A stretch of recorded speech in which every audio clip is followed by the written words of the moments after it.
360 is said. 359, 360, we're looking at 36. Very good. So we have, is this 1000 minus 300p plus 25p squared equals x? Yes. Okay, very good. It says differentiate implicitly to find dp over dx. Very good. So in order to find dp over dx, I have to realize, number one, that p is a function of x. If you want to, you can put a dot under those p's just to remind you that these are functions and they have to be treated as functions, although they look like they are variables, but they're not. Okay, so when I differentiate both sides, this is 0, this is negative 300 dp over dt, this is positive 50p dp over dt, and x prime is 1. Any questions so far? Is this okay? So this is the variable in question. So I have to factor it out, and I have negative 300 plus 50p equals 1. Therefore, dp over dt will be this over this. 1 over, I'm going to write it nicer, in a nicer way, as 50p minus 300. Was this okay? Yes. Yes. Very good. Perfect. Next question. Anything else you want to continue with? Anything?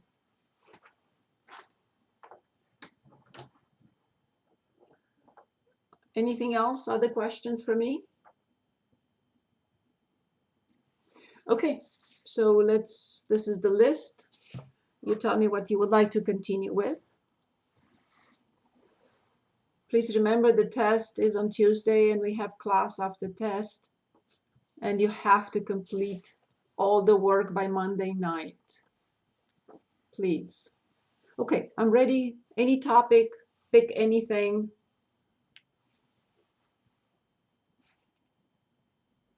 Graphing table work, sure, absolutely. Would you like to choose a problem? I can open the book and you can choose.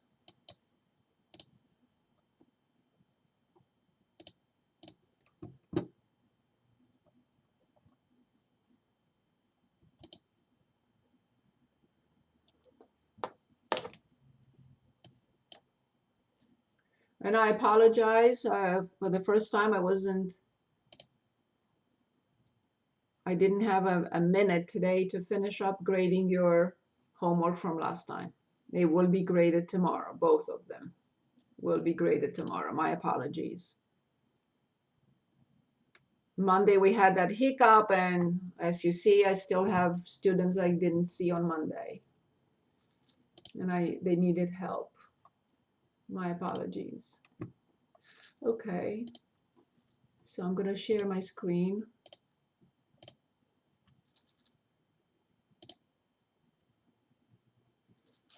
And you're looking at a polynomial. You want to look at a rational function. Any preference, Landon?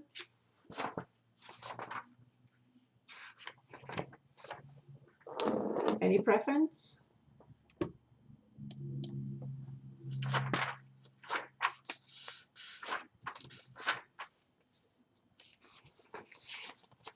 So I think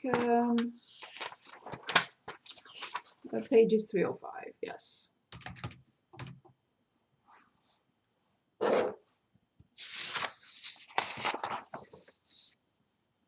So we looked at an example with implicit differentiation, and we're going to look at a graph now.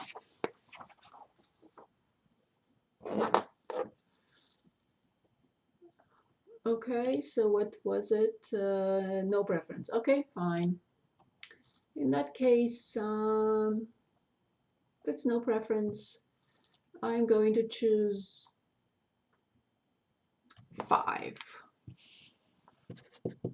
And 5 on 305, and this is f of x equals x plus 3 over x cubed minus x.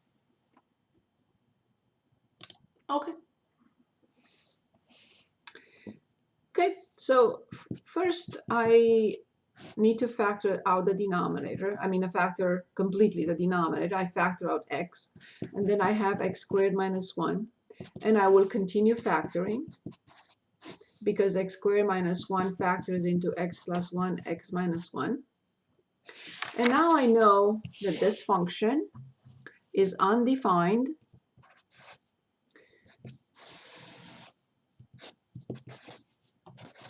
at 0, plus and minus 1, negative 1, 0, and 1.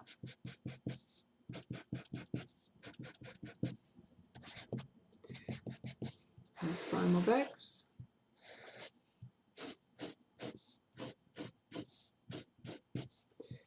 f of x and f double prime of x.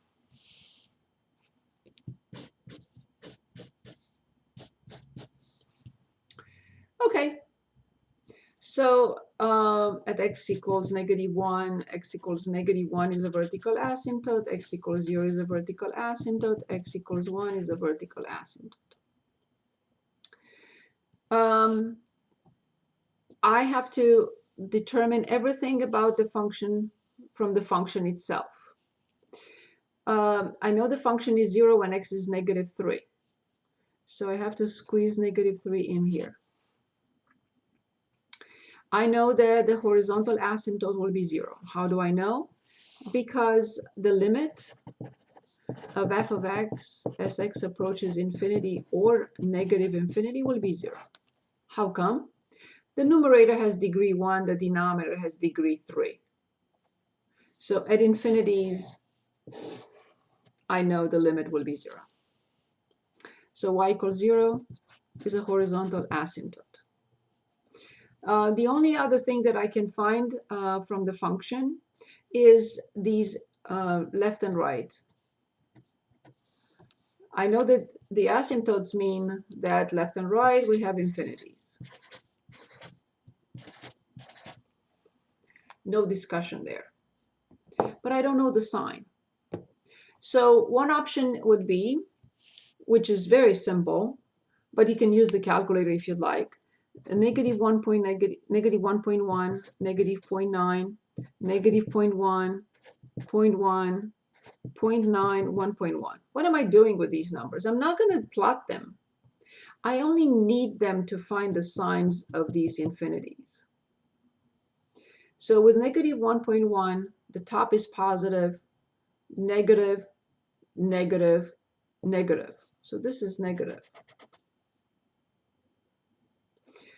Again, I know it looks kind of difficult, no problem. We can use the calculator to determine those. It's very easy to do that. We're going to check anyway the graph.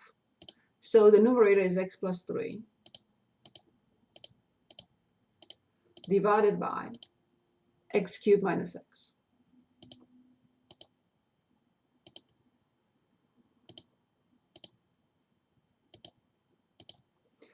So I go to the table and plug in these numbers. Negative 1.1. As I said, it's negative. Negative 0.1, negative 0.9, sorry. The other side is positive. And I copy the signs.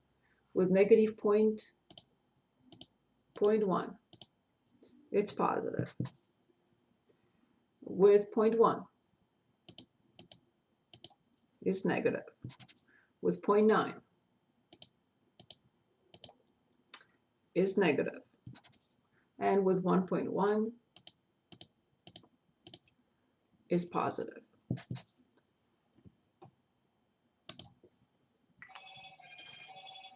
Sorry about that. Okay, so that's all we could find from the function, about the function from the function itself. And then we're going to find this first derivative and then the second derivative.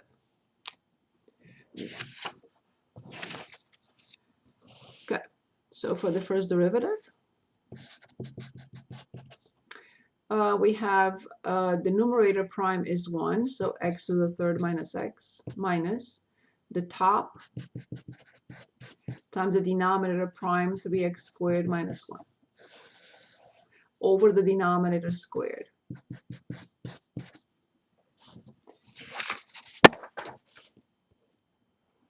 Okay, x to the third minus x minus 3x to the third plus x minus 9x squared and plus 3 over x cubed minus x everything squared. I'm checking my product, it's correct. The minus, it's plus. This is minus, yes, and this is plus. Okay, so these two go away. Then negative 3x cubed with x cubed is negative 2x cubed. Then I have a negative 9x squared, and then I have a positive 3. X cubed minus x everything squared. Okay, so when f prime of x is 0, the numerator is 0. I'm not going to waste my time. I'm just going to put it in the graphing calculator to find the critical numbers.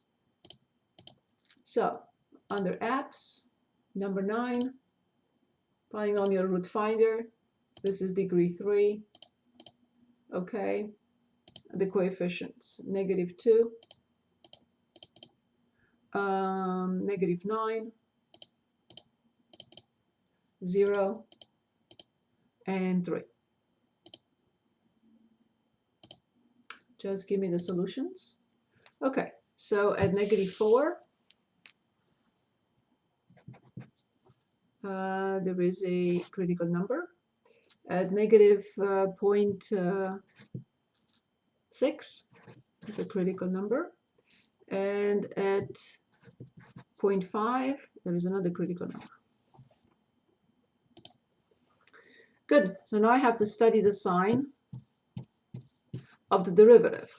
So there is nothing I can study here. This is always positive. So I should put this in the graphing calculator and study the sign to the left of negative 4 at negative 3, to the left of negative 0.6, to the right of negative 0.6, to the left of 0.5, to the right of 0.5.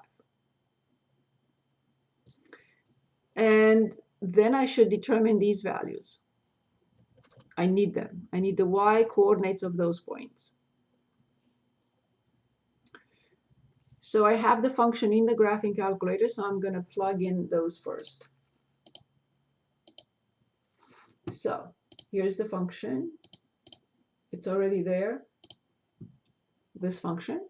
I need to plug in negative 4.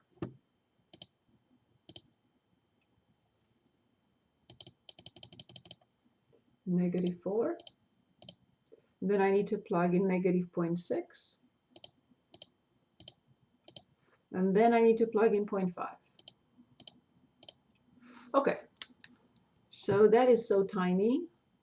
The 0.02. The next one is 6.25. The next one is negative 9. Now I'm going to put in the graphing calculator the derivative. And I only need the negative 2x cubed and negative 9x squared and positive 3. And what I want is left and right of negative 4. So I want negative 6. So that's positive. I want negative 3. So that's negative. I want negative 0.8. So that's negative. I want negative 0.1. And that's positive. I want 0.2, and that's positive. And finally, I want 2, which is negative. You will not have such an extensive problem because I'm not testing one problem on this test. It will be much, much easier. Okay, so obviously this is a relative max. This is a relative min. This is a relative max. So min, max, min. From 0 to 0.02 and then back to 0 and then down to negative infinity according to this. Correct. It's from positive infinity to 6 is decreasing. Correct. From 6 to infinity is increasing. Correct.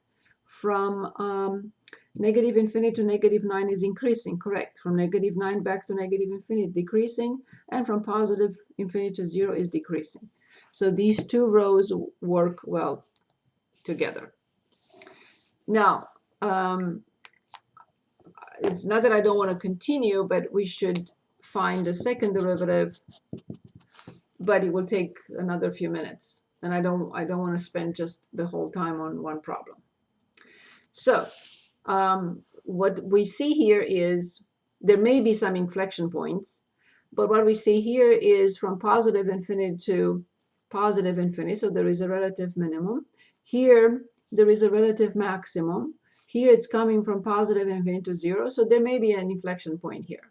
I don't think there is one here. I don't think there is one here. I don't think there is one here. So the only question mark is there, if there is an inflection point. Because it's coming from 0. It's coming from 0 going up, crossing a negative infinity. So maybe, maybe not. But what you wanted to see is how the table works. Am I correct?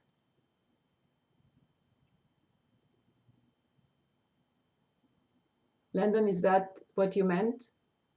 Yes. Okay. So I think we should move on. At the end of the class, we can stay together and finish up with the second derivative. I don't mind at all, but I don't want to use the entire time on one problem. No, you're good. Thank you for showing me. Oh yeah, I'll continue it. If you have some time, or if anybody would like to stay after class, we can find the second derivative and finish up the table. Okay, moving on.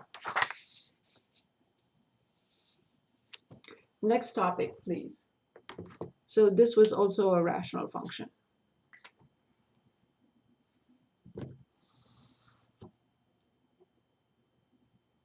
What? Can we do optimization? Yes. Math? Yes. Yes. Finding max min of functions. Yes. Very good.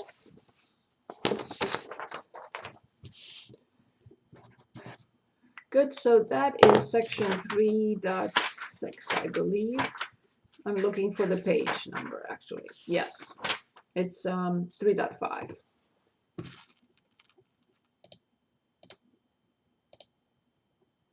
Okay, that's on page 328.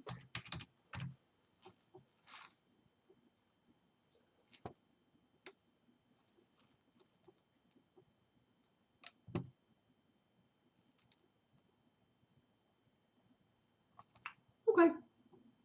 A rancher wants to enclose 2 rectangular areas near a river, one for sheep and one for cattle. Good. The rancher has 240 yards of fencing available. Okay, so this is the rectangular area. So this is 16 on 328. What is the largest total area that can be enclosed? Okay.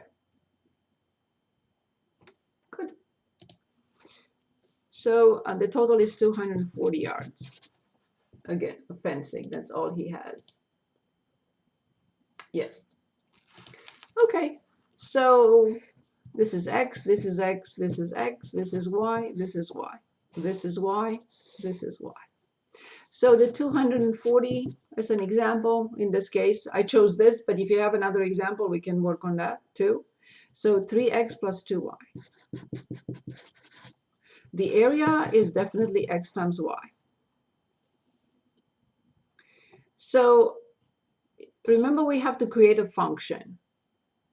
I have to create a function that that I can find the max or the min for. I have two variables here, so I have to get rid of one or the other. So I'm going to solve for y, moving 3x to the other side. So 2y equals negative 3x plus 240. And I divide by 2. Y equals negative 3/2 x plus 120. I will replace the y in the function, and now I have indeed a function of x.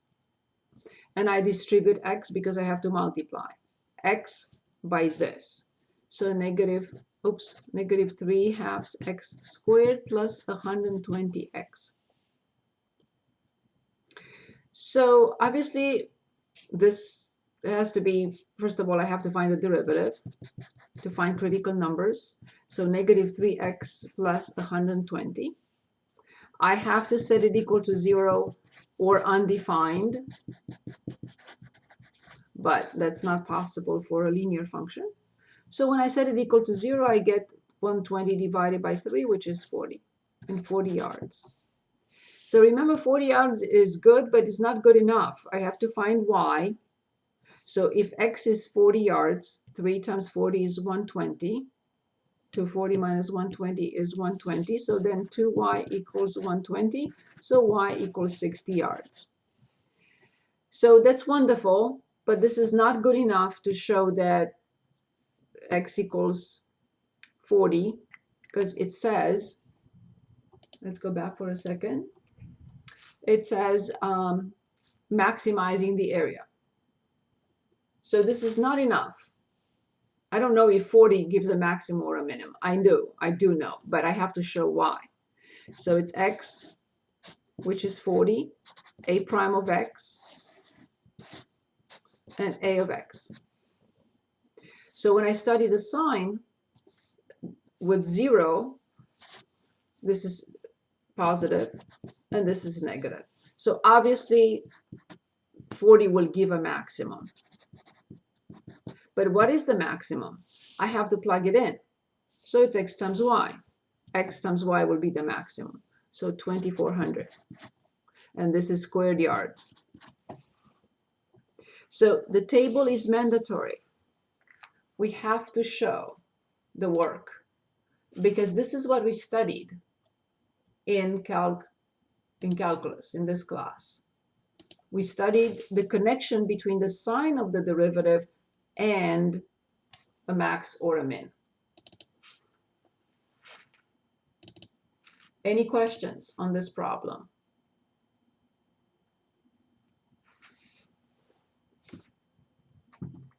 Any questions?